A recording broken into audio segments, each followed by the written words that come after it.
Hello friends, welcome to study with Mayank. My self शांति।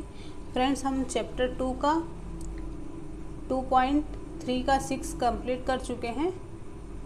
आज हम 2.3 का 7 देखेंगे। हमारा चैप्टर 2 था क्या हमारे आसपास के पदार्थ शुद्ध हैं। तो चलिए शुरू करते हैं आज की क्लास।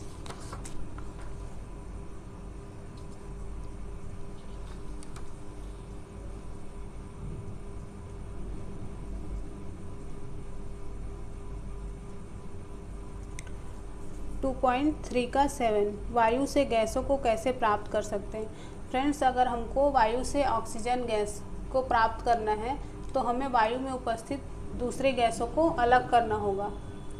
तो उसके लिए हम कौन सी विधि अपनाएंगे? तो उसके लिए हम प्रभाजी आसवन विधि यूज़ करेंगे। जैसे यहाँ पर लिखा है, वायु एक समांगी मिश्रण है तथा इसके घटकों को प्रभाजी आसवन द्वारा पृथक किया जाता है। तो अब प्रभाजी आसवन कैसे होता है हम पीछे पढ़ चुके हैं, पर यहाँ पर वायु के लिए प्रभाजी आसवन यूज़ करना है मेथड का। तो वो किस प्रकार से होता है चलिए देखते हैं। तो फ्रेंड्स, हमको द्रव के रूप में वायु प्राप्त करना है, मतलब लिक्विड फॉर्म में किसी भी वायु को प्राप्त करना है ना। तो उसके लिए सबसे पहले हमको क्या करना पड़ेगा? सबसे पहले वायु पर दबाव डालना पड़ेगा, उसको दबाव बढ़ाया जाएगा, ठीक है। फिर उसके ताप को घटाकर उसे ठंडा करके संपीड़ित किया जाएगा। इस प्रकार से इस द्रवीय गैस को प्रभाजी आसवन स्तंभ में धीरे धीरे गर्म किया जाएगा, जहां सभी गैसें अलग अलग ऊंचाइयों पर अपने क्वथनांक के अनुसार पृथक हो जाएंगे। तो चलिए समझते हैं इसको। यहाँ पर आप देख रहे हो ये एक छानक है। तो इस फिल्टर के माध्यम से वायु जो है अंदर जाती है। उसके बाद यहाँ पर इस चैम्बर में वायु में दबाव बढ़ाया जाता है, ठीक है। यहाँ पर प्रेशर डाला जाता है और इस प्रकार से वायु गर्म हो जाती है और गर्म वायु फिर अगले चैम्बर में प्रवेश करती है। यहाँ पर अब वायु यहाँ पर संपीड़ित हुई। अब इसको ठंडा करने के लिए इस चैम्बर में लाया जाता है, जहाँ पर जमा हुआ शीतल जल निवेश, यहाँ पर से ठंडा जल इंटर किया जाता है। फिर यहाँ से होते हुए जल जो है बाहर चला जाता है और यहाँ पर क्योंकि यह माध्यम ठंडा है तो यहाँ पर वायु भी ठंडी हो जाती है और फिर इस ट्यूब से, मतलब इस पाइप से जो शीतल संपीड़ित वायु है वो इस चैम्बर में आ जाती है। तो इसको कौन सा चैम्बर बोलते हैं? तो इसको पृथक करने वाला चैम्बर बोला जाएगा, ठीक है। फिर इस चैम्बर के बाद यहाँ पर शुष्क बर्फ के रूप में कार्बन डाइऑक्साइड जो है बाहर निकल जाएगी। फिर इस पाइप द्वारा द्रवीय वायु, मतलब लिक्विड फॉर्म में जो वायु हमको प्राप्त हुई है वो प्रभाजी आसवन कालम में इकट्ठी हो जाएगी।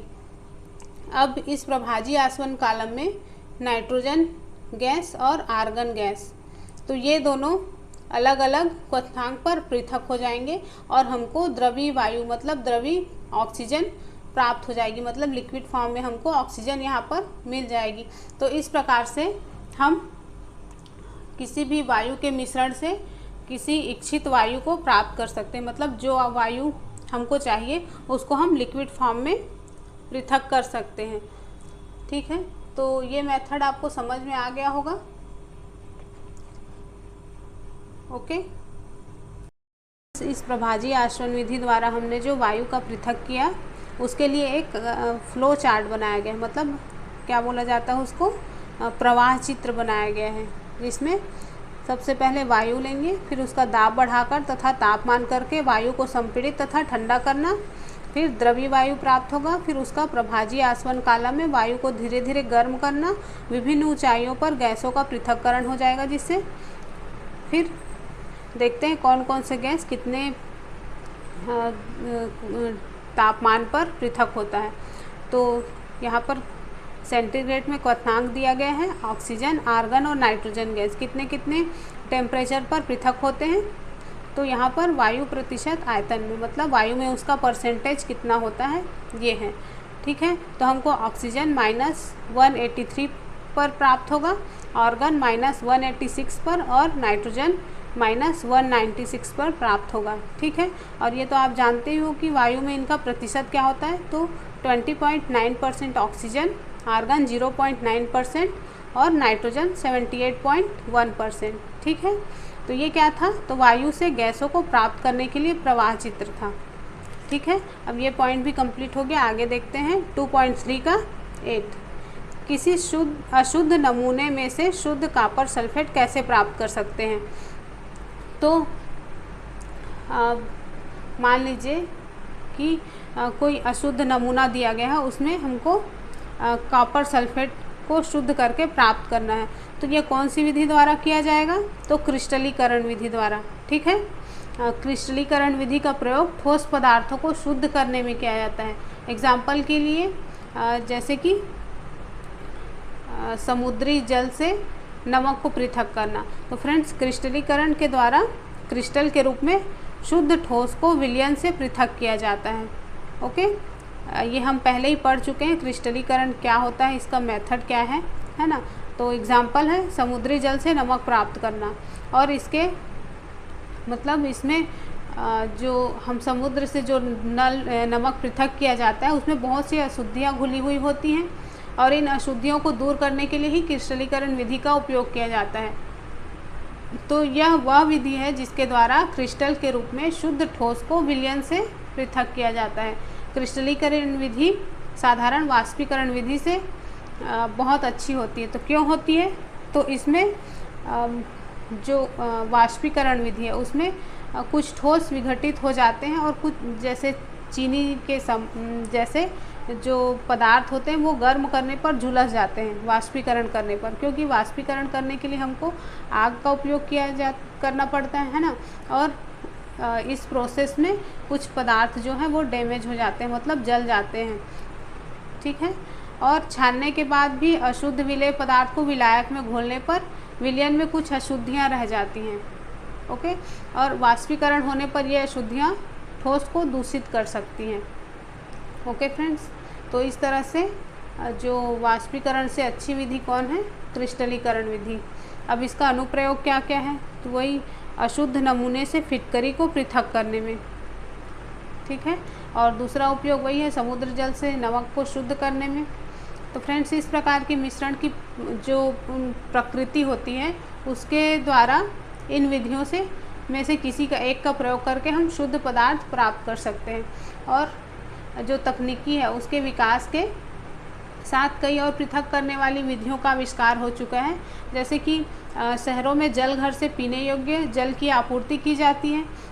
जैसे मैं आगे दिखा रही हूँ आपको इसका डायग्राम।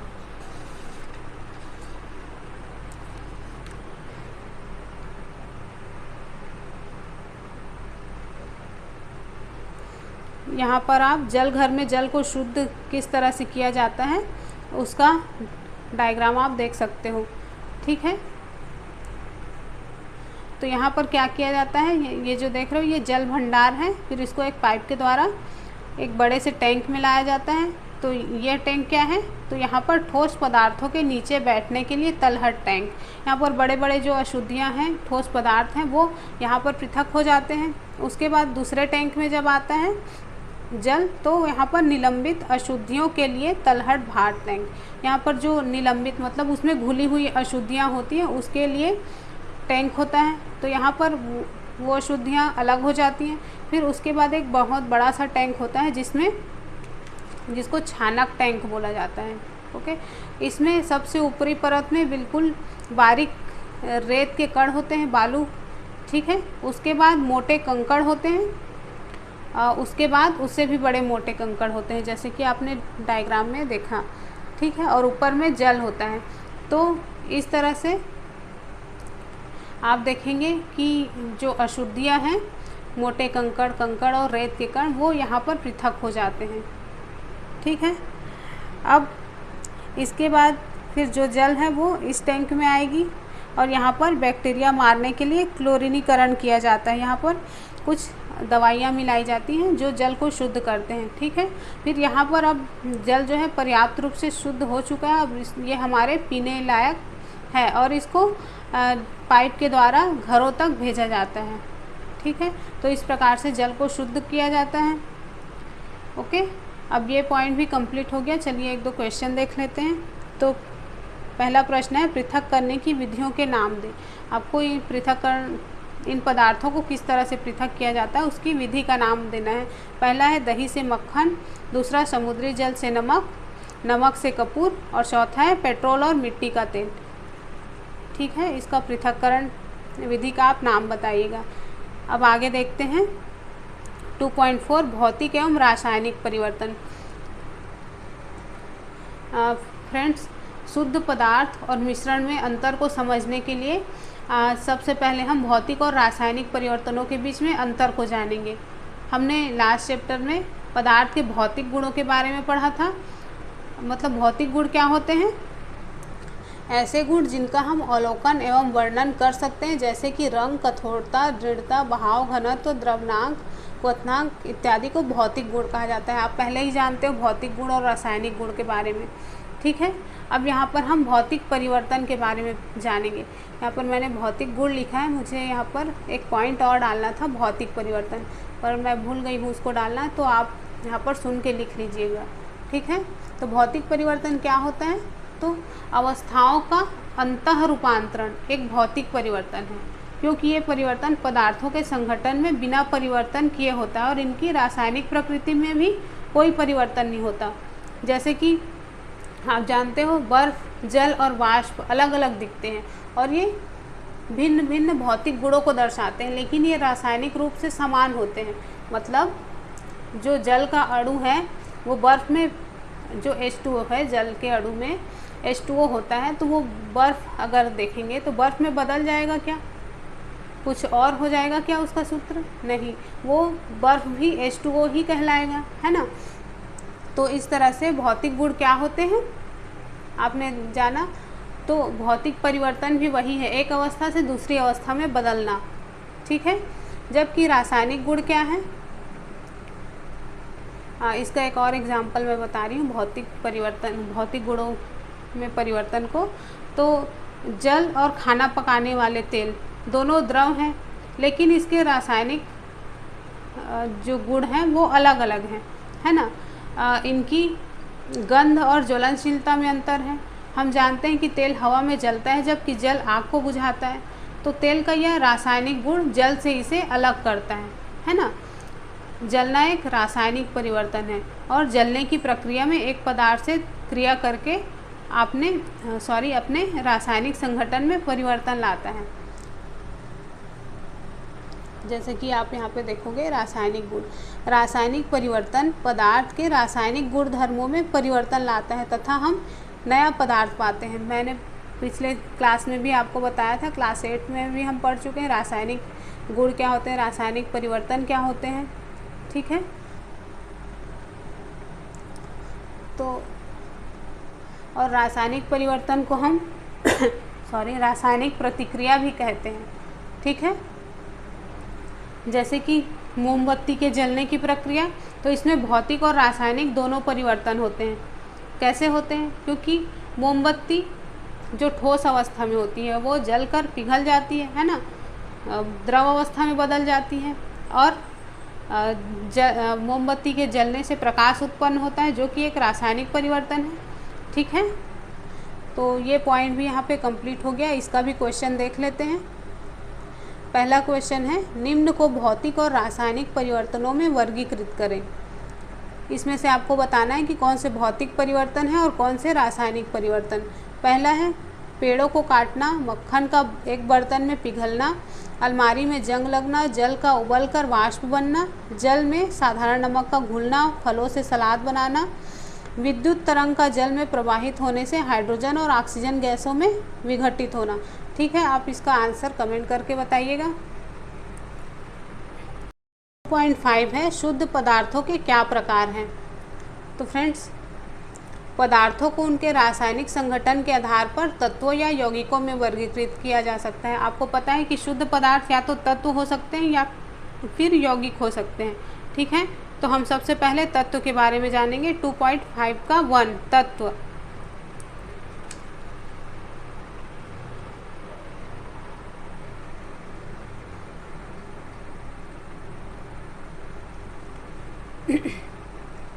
रॉबर्ट बायल।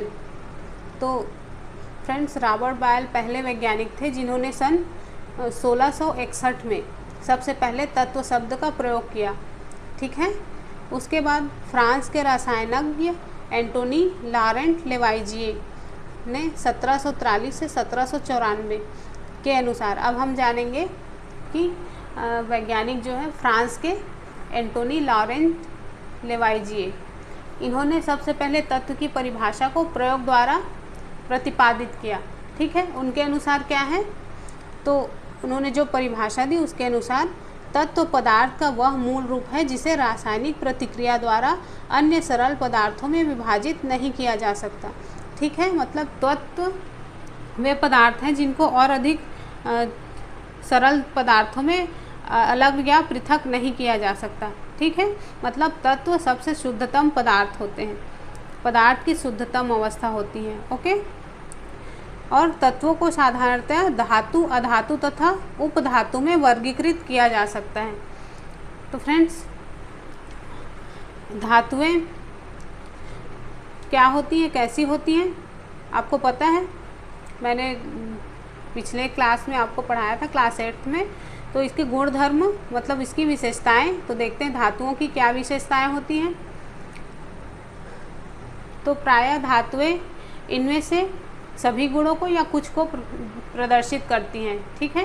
क्या क्या? पहला है चमकीली होती हैं, ये चांदी जैसी सफ़ेद या सोने की तरह पीले रंग की होती हैं।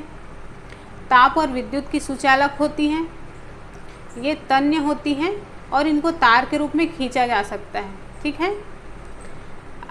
ये आघातवर्ध होती हैं, इनको पीटकर पतले चादरों में ढाला जा सकता है।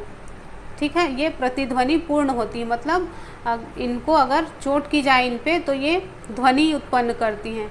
जैसे एग्जाम्पल क्या है, सोना, चांदी, तांबा, लोहा, सोडियम, पोटेशियम। फ्रेंड्स, पारा धातु होते हुए भी कमरे के तापमान पर द्रव है। ओके, द्रव अवस्था में होती है। चलिए अब देखते हैं अधातुएं।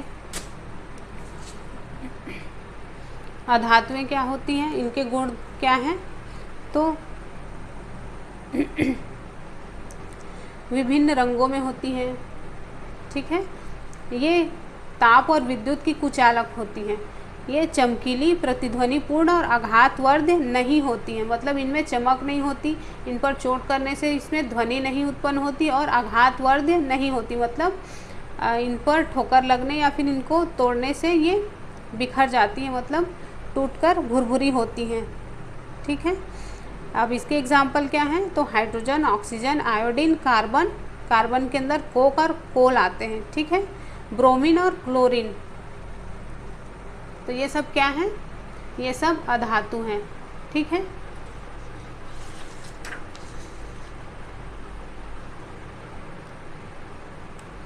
अब देखेंगे उपधातु। उपधातु क्या होते हैं, तो कुछ तत्व धातु और अधातु के बीच के गुणों को प्रदर्शित करते हैं, इन्हें उपधातु या मेटलॉइड्स कहा जाता है, जैसे कि boron, silicon, germanium. Okay friends, मैं यहाँ पर कुछ फैक्ट बताना चाह रही हूँ आपको। तो अभी तक जितने भी तत्व ज्ञात हैं उनकी संख्या 100 से अधिक है, और इनमें से 92 मतलब 92 तत्व प्राकृतिक हैं, जबकि शेष मानव निर्मित हैं। ओके। और अधिकतर तत्व ठोस होते हैं, और इनमें 11 तत्व कमरे के तापमान पर गैसें हैं, जबकि 2 तत्व पारा और ब्रोमीन कमरे के तापमान पर द्रव होते हैं। आपको ये याद रखना पड़ेगा कि पारा और ब्रोमीन जो है कमरे के तापमान पर द्रव अवस्था में पाई जाती हैं। ठीक है।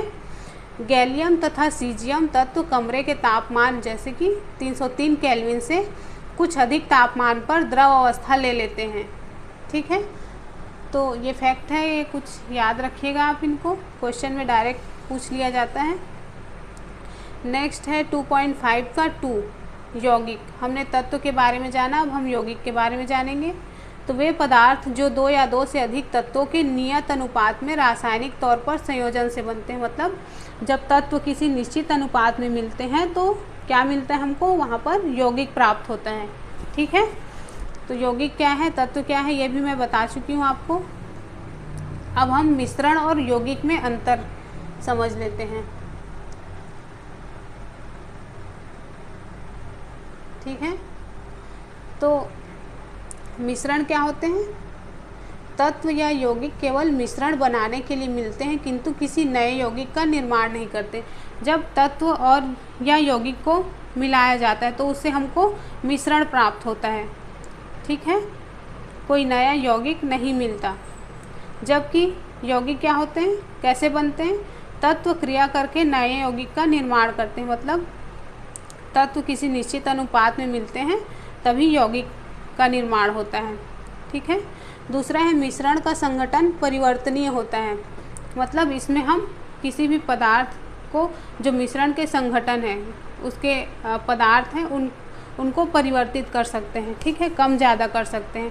पर यौगिक प्राप्त करने के लिए मतलब नए पदार्थ का संगठन सदैव स्थायी होता है। ओके। तीसरा है मिश्रण उसमें उपस्थित घटकों के गुण धर्मों को दर्शाता है, और जबकि नए यौगिक क्या होते हैं, नए पदार्थ के गुण धर्म पूरी तरह से भिन्न होते हैं, ठीक है। चौथा है घटकों के भौतिक विधियों द्वारा सुगमता से पृथक किया जा सकता है। जैसे कि हमने इस पूरे चैप्टर में पढ़ा कि मिश्रणों को किस प्रकार से पृथक किया जाता है ना। घटकों को केवल रासायनिक या वैद्युत रासायनिक प्रतिक्रिया द्वारा ही पृथक किया जाता है, मतलब यौगिकों के जो घटक हैं उनको अलग करने के लिए हमको विद्युत रासायनिक विधि या फिर किसी रासायनिक प्रतिक्रिया द्वारा ही हम उसको अलग कर सकेंगे। ओके।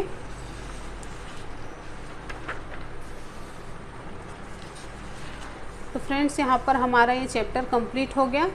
अब हम कुछ क्वेश्चन देख लेते हैं जिनका आंसर आप कमेंट बॉक्स में मुझे दोगे, ठीक है। तो पहला क्वेश्चन है निम्नलिखित में से कौन सी वस्तुएं शुद्ध पदार्थ हैं। इनमें से बताना है कि कौन से पदार्थ जो हैं वो शुद्ध हैं।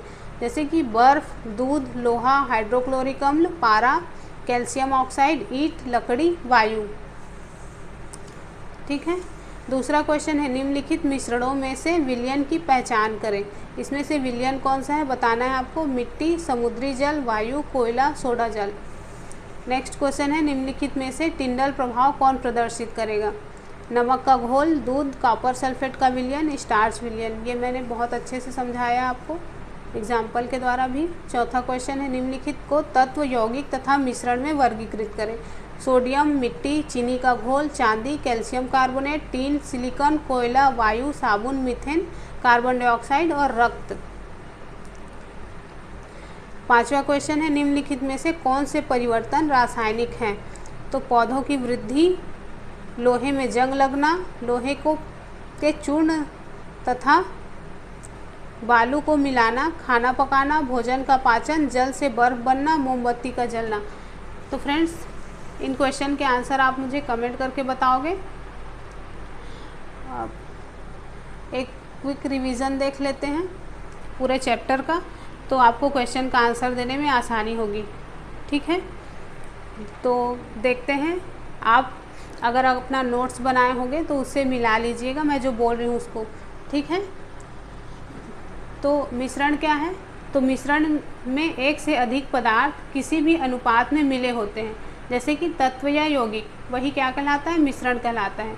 मिश्रणों को पृथक करने के लिए उचित विधियों से शुद्ध पदार्थों में पृथक्करण किया जा सकता है। मतलब मैंने इस चैप्टर में आपको बहुत सारी विधियां बताई हैं, वही बोल रहा है यहाँ पर कि उचित विधियों के द्वारा शुद्ध पदार्थों में पृथक्करण किया जा सकता है मिश्रण को, ठीक है। अब विलयन दो या दो से अधिक पदार्थों का समांगी मिश्रण है। विलयन के बड़े अवयव को विलायक कहते हैं तथा अवयव को विलेय कहते हैं। मैंने विलायक और विलेय के बारे में भी आपको बताया। विलयन की सांद्रता उसके इकाई आयतन या विलायक के इकाई द्रव्यमान में उपस्थित विलेय की मात्रा है, ठीक है। वह पदार्थ जो विलायक में अघुलनशील तथा आँखों से देखा जा सकता है निलंबन कहलाता है। निलंबन एक विषमांगी मिश्रण है, ठीक है। अब कोलाइड देख लेते हैं। कोलाइड एक विषमांगी मिश्रण है जिसके कणों का आकार इतना छोटा है कि उन्हें सरलता से देखा नहीं जा सकता, किंतु इतना बड़ा है कि ये प्रकाश को फैला सकने में सक्षम होते हैं और कोलाइड उद्योगों में और दैनिक जीवन में महत्वपूर्ण है। विलेय कणों को परिक्षिप्त प्रावस्था कहते हैं। विलायक जिसमें पूरी तरह से वितरित रहते हैं उसे परिक्षेपण माध्यम कहते हैं। शुद्ध पदार्थ तत्व या यौगिक हो सकते हैं। तत्व पदार्थ का मूल रूप होता है जिसे रासायनिक क्रिया द्वारा सरल पदार्थों में विभाजित नहीं किया जा सकता। और यौगिक वह पदार्थ है जो 2 या 2 से अधिक तत्वों के स्थिर अनुपात में रासायनिक रूप से संयोजन से निर्मित होते हैं। ठीक है, यौगिक के गुण उसमें निहित तत्वों के गुणों से भिन्न होते हैं, जबकि मिश्रण में उपस्थित तत्व और यौगिक अपने अपने गुणों को दर्शाते हैं। तो फ्रेंड्स, यहाँ पर रिवीजन भी हो गया हमारा और ये चैप्टर ख़त्म होता है। कल से हम चैप्टर 3 शुरू करेंगे।